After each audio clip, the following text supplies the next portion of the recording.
Government Business Order of the Day number 3, standing in the name of Mr Burgoyne, the Building Legislation Amendment Fidelity Fund Bill 2025, Serial 45, to move the bill be now read a second time. Minister. Madam Speaker, I move the bill be now read a second time. The question is that the bill be now read a second time. I call the next member to speak in the debate. Member for Arafura. Thank you, Madam Speaker. Madam Speaker, Labor will be supporting this bill. This is a measured and sensible piece of legislation that strengthens oversight, transparency and accountability in an area that directly affects Territorians' confidence in their building and construction system. The Fidelity Funds plays an important role in protecting homeowners, builders and the wider community.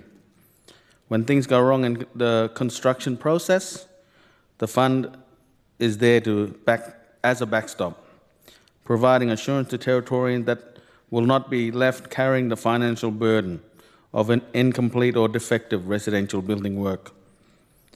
For many families, building a home is the biggest investment of their lives.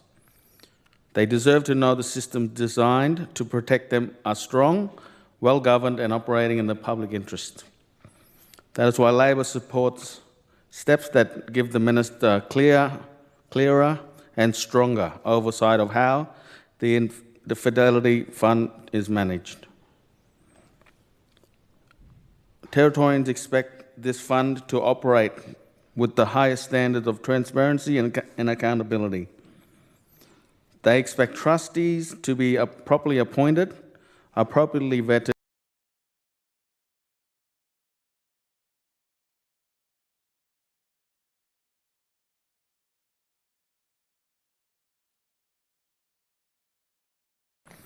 the bill does exactly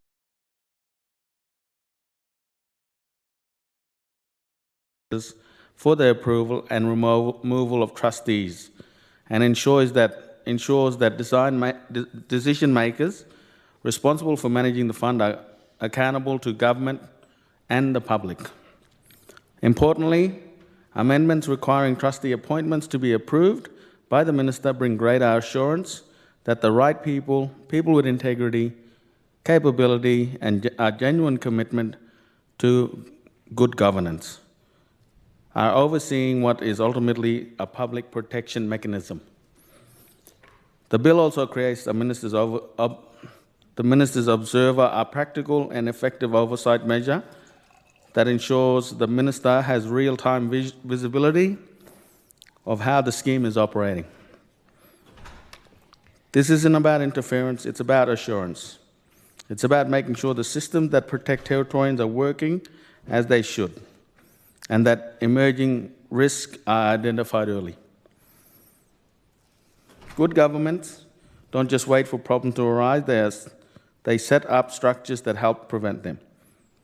Labor supports these amendments because we have always believed in a strong governance is essential to maintaining public confidence. If Territorians are to trust the Fidelity Fund, they must have confidence that it is being managed responsibly, ethically, and in line with its purpose. These reforms help ensure that. This bill also expands the types of information the Minister can request from the scheme. That change is not only reasonable, it is necessary. You cannot hold a body accountable if you can only see one part of its operations. A broader information gathering power allows for better scrutiny, better decision making, and better outcomes for the Territory. Madam Speaker, this is a practical legislation. It enhances oversight without adding unnecessary burden. It protects Territorians while strengthening confidence in the construction sector. It reflects a government taking its responsibility seriously. Labor is committed to ensuring Territorians can build, work and invest with confidence, so we support this bill because it strengthens integrity of a fund that plays a vital role in safeguarding Territory's interests and families. Thank you. Are there any other speakers? Member for Johnston. Thank you, Madam Speaker. Madam Speaker, I rise to speak briefly on the Building Legislation Amendment Fidelity Fund Bill. As a member of the Scrutiny Committee, I had the opportunity to read and talk to people who had interest in this bill and learn more about it.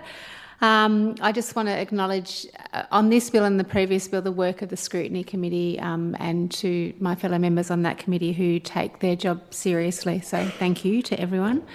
Madam Speaker, I support the passage of this bill, but as with the previous bill, I did provide an additional report highlighting some of the concerns both regarding the development of the legislation and some of the content of the bill. The explanatory statement describes the purpose of the bill as to enhance transparency and accountability in the operation of approved Fidelity Fund schemes, which is a purpose I wholeheartedly support. Transparent oversight of Fidelity funds is critical both for the industry and for the consumers who rely on this protection. And as we've heard in this chamber, it's an essential. The Fidelity fund is essential in terms of people who are building homes being able to rely on knowing that there's someone to protect them, there's an insurer to protect them. However, the evidence that was presented to the committee. So many people raised concerns that the amendments in this bill don't actually achieve additional transparency and accountability. The bill offers limited administrative adjustments which fall well short of a lot of the transparency and accountability improvements that submitters to the committee were certainly calling for. There was limited scope for people to engage with the committee. Because of timeframes, there wasn't the capacity to have any kind of public hearing. We did receive submissions, but we weren't able to have a public hearing on those submissions, and many of them raised issues that were quite diverse and saw problems in the bill. So that was a missed opportunity in terms of us being able to learn as a committee and then as Parliament what concerns there might be in this bill and whether there were ways to strengthen it. Madam Speaker, submitters raised a number of concerns about the operation of the current Fidelity Fund, and I note that in the Scrutiny Committee report some of them were included and noted that they were outside the scope of this bill. But given that the key purpose of the bill is to enhance accountability and transparency, many of those concerns do go to that purpose. There were issues raised in terms of insufficient regulation of conflicts of interest, a lack of transparency around trustee appointments. So it's currently not public who the trustees are. It's not public what they are paid, their remuneration. There is information that people believe should be publicly available, like annual reports, are not available to the public. And this was something that people found really concerning and said this Act was an opportunity to actually strengthen that, and it was an opportunity that we didn't embrace. Madam Speaker, I support the committee's recommendation, which people will know if they read our report, for a comprehensive consultation-driven review of the entire Fidelity Fund scheme. I note that this addresses a very small part of the scheme. I think it's really important for people who are using this scheme, for the trustees who also express some very strong views about changes to the legislation. It's really important that any kind of review is genuine, it's robust, it's collaborative, that builders, homeowners, trustees, consumer advocates and industry bodies are central to that process. So in supporting the passage of this bill, I do so on the understanding that this is really just a first administrative step. It's not a solution to some of the systemic issues that have been identified in the fund and that need addressing. As I said, this bill does appear to me to fall short of its stated purpose in the explanatory statement, or fall short of it, and I urge the government to bring forward broader, more substantive reforms that reflect some of the seriousness of the issues that were raised with the committee. We've heard in this chamber, and I absolutely agree, that the building industry, consumers and people who are looking after them, trustees, deserve a modern, transparent, accountable Fidelity Fund scheme. So I encourage the government to approach what I hope is a forthcoming review with openness, with rigour and with a commitment to genuine reform. Thank you, Madam Speaker. Are there any more speakers? Minister, in closing. Thank you very much, Madam Speaker, and I would like to thank all the members who contributed to the debate today, the Scrutiny Committee for its consideration of the bill, and those who made submissions, and those members that took the opportunity to receive a briefing on the bill. I also want to thank the member for Arafura for your encouragement, for your wonderful speech about this bill.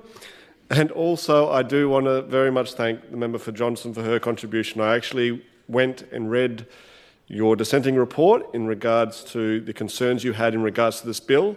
And Madam Speaker, I do 100% want to acknowledge the builders I've spoken to. I hear you loud and clear.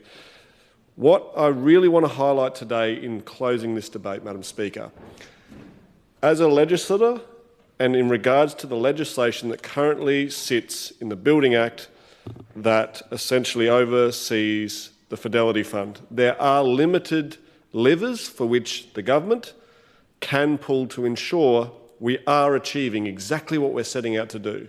And it is our belief through making these amendments that we can achieve everything for which the member for Johnson has spoken about this evening, and builders have come not only to myself in my role formerly as an opposition member, but other people have come since we've come to government and sought reform in this space.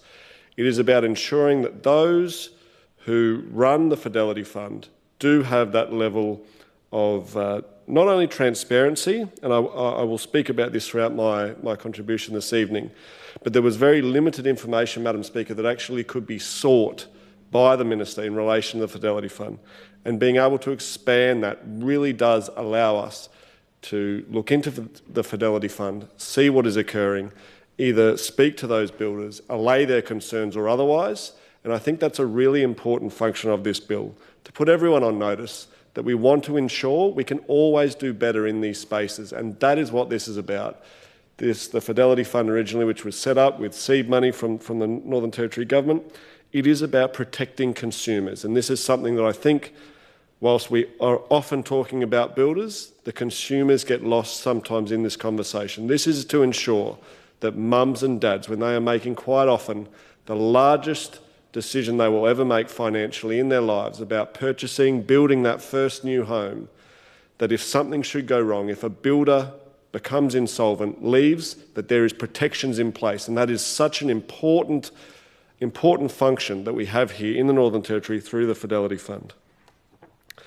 Madam Speaker, going back to, I guess, the real crux of this legislation, this bill does contain practical and sensible regulatory reforms to improve the oversight and accountability in the operation of approved Fidelity Fund schemes. The bill responds directly to feedback from industry stakeholders to the operation of the Fidelity Fund NT. Stakeholders have expressed a clear desire for greater clarity and efficiency in how the fund operates, and has been something that I've spoken to the fund about in my numerous meetings with them. Madam Speaker, the reforms in this bill include clarity that the appointment of trustees to a Fidelity Fund scheme is subject to Minister's approval, provision for the Minister to confirm the proposed trustee meets eligibility criteria before approval and improves oversight of trustee appointment. Clarity as the Minister must approve appointment of trustees. The Minister can also revoke approval of appointment of a trustee on certain grounds.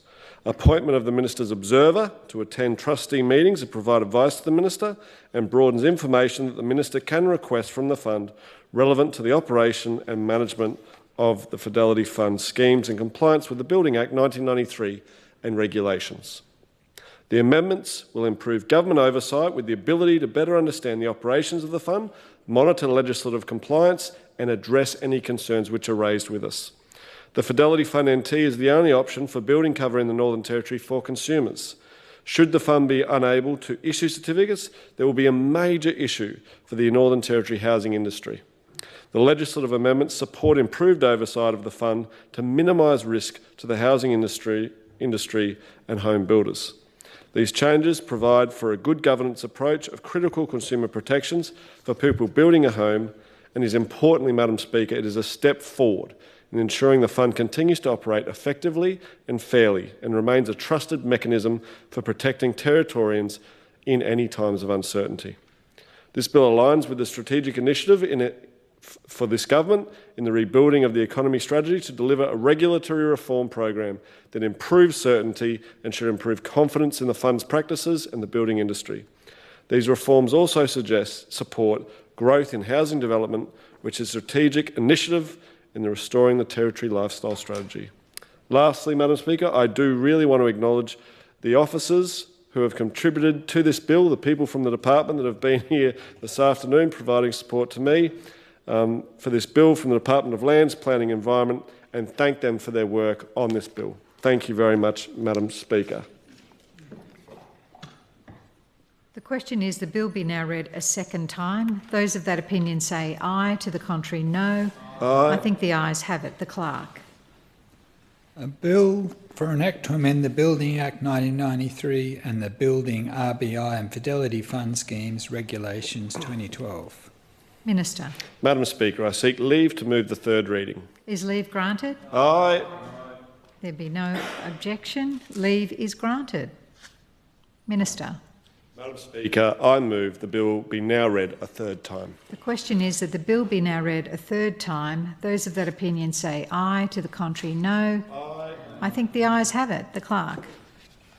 A bill for an act to amend the Building Act 1993 and the Building RBI and Fidelity Fund Schemes Regulations 2012.